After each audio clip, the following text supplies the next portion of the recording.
All right, we are back, and we saved the best for last, right? Yes, we All did. right, this morning here to talk about the new play, The Entanglement. We have playwriter and producer Savannah Tyaire, and the star of the show, I don't even know if it is, but I'm just going to speak it into existence, his beautiful daughter and actress, Savannah Tyaire. Thank you so much for joining us. Thank you for having me. Yes, Priest, yes. you can go. We're gonna have this one right here. Right, it's just us and Savannah. So this is, I have to say this on camera, this is Savannah's first interview. So honored, Savannah, to have you on the show and for us to interview for the first time ever. And this will be the first of many because you're a superstar now. Yeah. How about that for you? All right, so Tyaire, let's get right into it. Let's get right into Priest. Let's get right into things. Tell us a little bit more about yourself, and then we'll dive into the play. Well, first, if I may, I want to congratulate you, Ivan, because we started together, washing cars. Washing cars. So to see this, I'm telling you, to be honest with you, I thought I was going to come and it was going to be handheld microphones, 27-inch TVs behind us merged together. But you have an LED screen, you have a beautiful establishment, man. I'm proud of you, man. Thank you, brother. You do things in excellence. Thank you, It's really, really nice, man. Thank you, brother. Beautiful word. Thank you. Yes, definitely. And you got a beautiful co-host.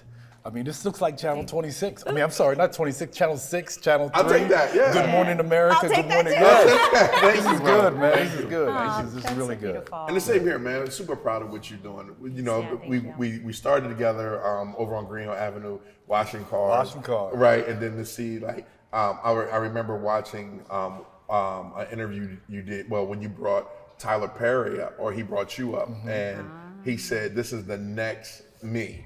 You remember? Yes, I remember. Tyler Perry Yes. said that. Yeah, he said that to him. Priest. Yeah, Yes. real rap. Wow. Yes, he came out on one of the shows. That's amazing. Yeah, and was it the Tales of a Teenage Mother? No, that one was Mama's Boy. Mama's Boy. Yeah. Okay. We were in Atlanta, and he came out on the stage after the show, and it totally blessed me. Yeah. Totally. Okay, let's get back. Okay. I know, All right, let's get back. right? How did you start? I know the story, but the people at home, I would love for them to hear the story. How did it go from washing cars, electrician, to playwright? Yes. My mother took me to see my first play, and I think I was about 15 or 16 years old. And I didn't want to go because I thought plays were for girls. So she would come and get me from down there at the basketball court saying, okay, we're going to see another show, we're going to see another show. And in 2006, my mother was diagnosed with cancer. So I just wanted to figure out a way to show her that she was a success. So I said the best thing to do is to write a play. But I had no experience. And she knew I didn't have any experience. So we went out and we bought a bunch of DVDs. We watched them, we figured out transitions and how long it took to do scenes, and we put it together.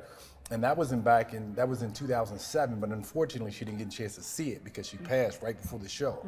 And we did Tears of a Teenage Mother down at the Delaware Theater. And I never forget people standing in line waiting for my autograph. And I'm like, I live right around the corner from you. What do you need my autograph for? So we did it again at the Mount Pleasant. We sold out. So it just started selling out. And then I just slowly but surely transitioned into what they call a playwright. It's still even hard for me to consider myself a playwright because I've never been in college. In fact, I must say this, but you were the first male that I realized knew how to type. Remember, I always tell you that story. I didn't think guys knew how to type. Right. Because you're from the East Side. I'm from the East Side. Yeah. Yes, I'm from the East Side. And I put the show together and it did well. And then I just continue writing and continue perfecting the craft. Wow. When you came out with that play, what did you do to honor your mother at that play? Well, I still do it to this day.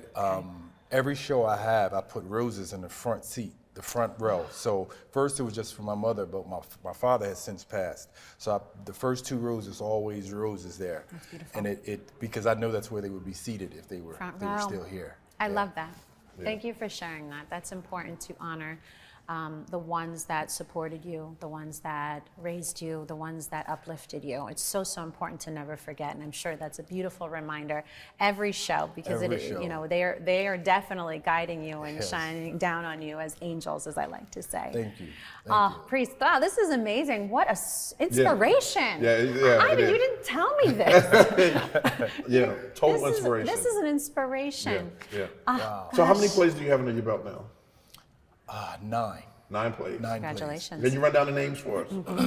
All right, so the first one was Tears of a Teenage Mother. Okay. Why Men Cheat, Why Women Cheat, A Married Man's Story, The Wrong Shade of Black, Torn Between Two Fathers, Mama's Boy, The Entanglement, and I'm missing one. I Let Heaven Down. Okay.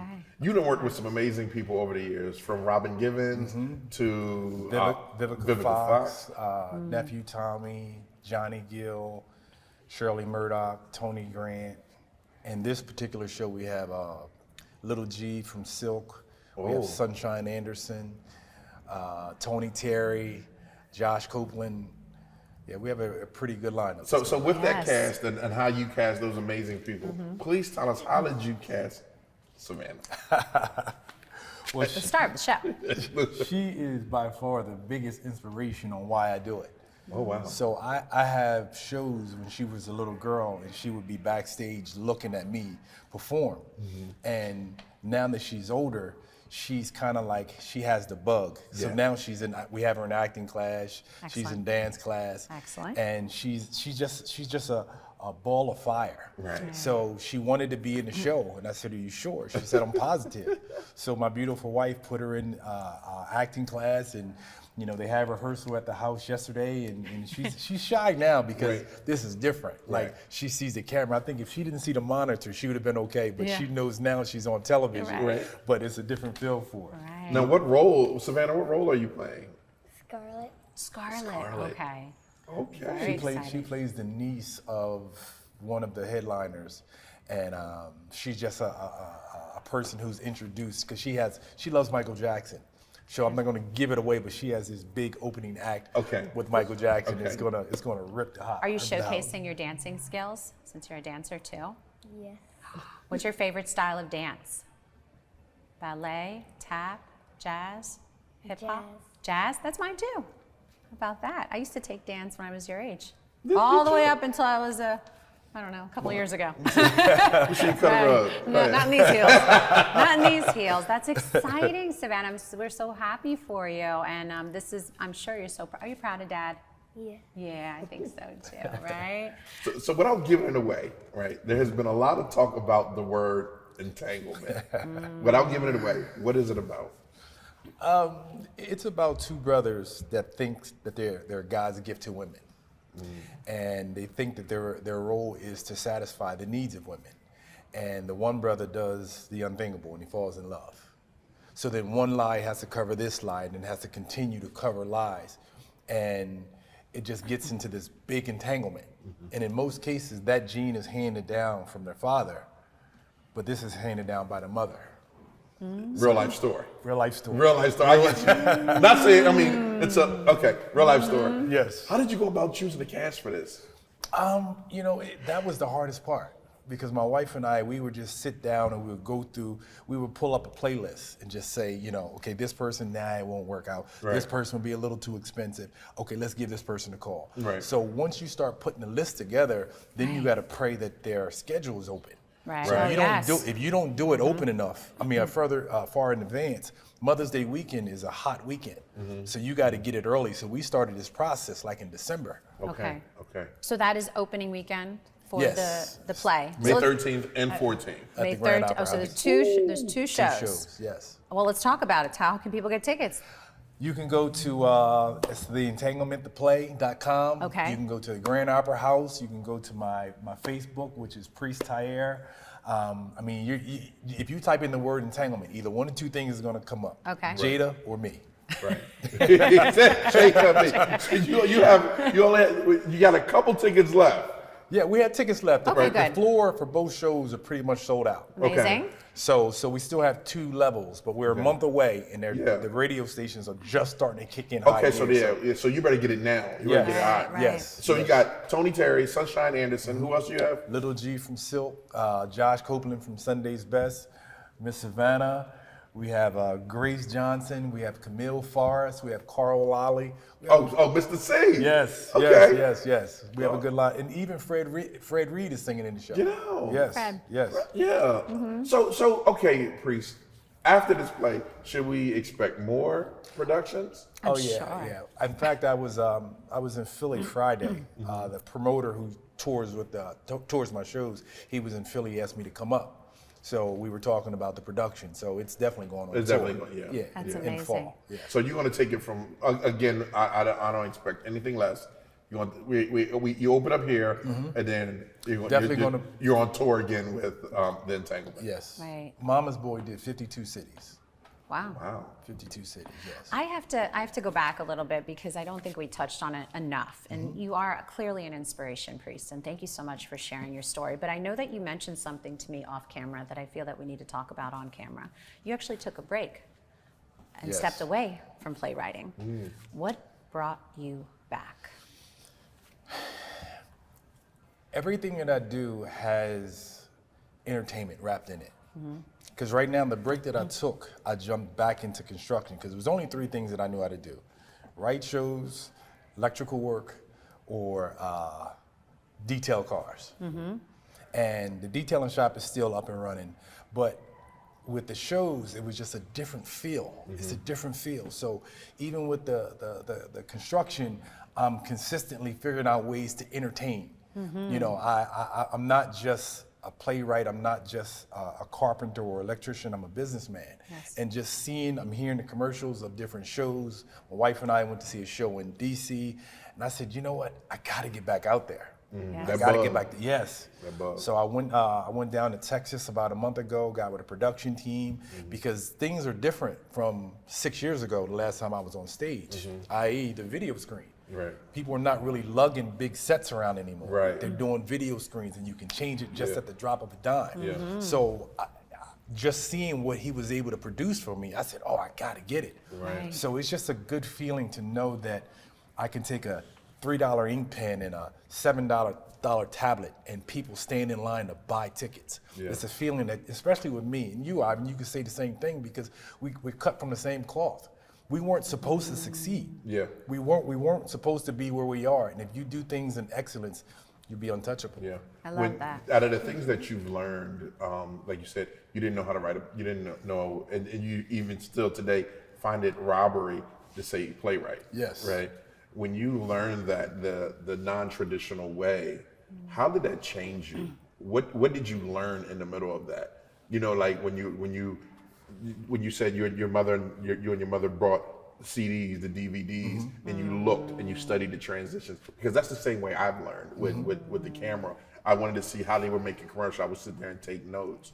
But what did you learn that was deposited in Priest by working with this this work ethic that you have? You always had it working, but what did you learn and how did it make you better? What I had to do is look at there's always levels to it. No matter who you are, it's always going to be some people in front of you and some people behind you. And as long as I stayed open enough, because I just turned 50 years old, so most 50-year-olds, their clay is hard. Their clay is hard. There's really no melting it down. There's no reshaping. But I'm the person who orchestrates my own being. So when I go to these other shows, I have to melt myself down and say, you know what? I don't have enough money to do that, but I can take a piece of it and I can bring it over to my arena.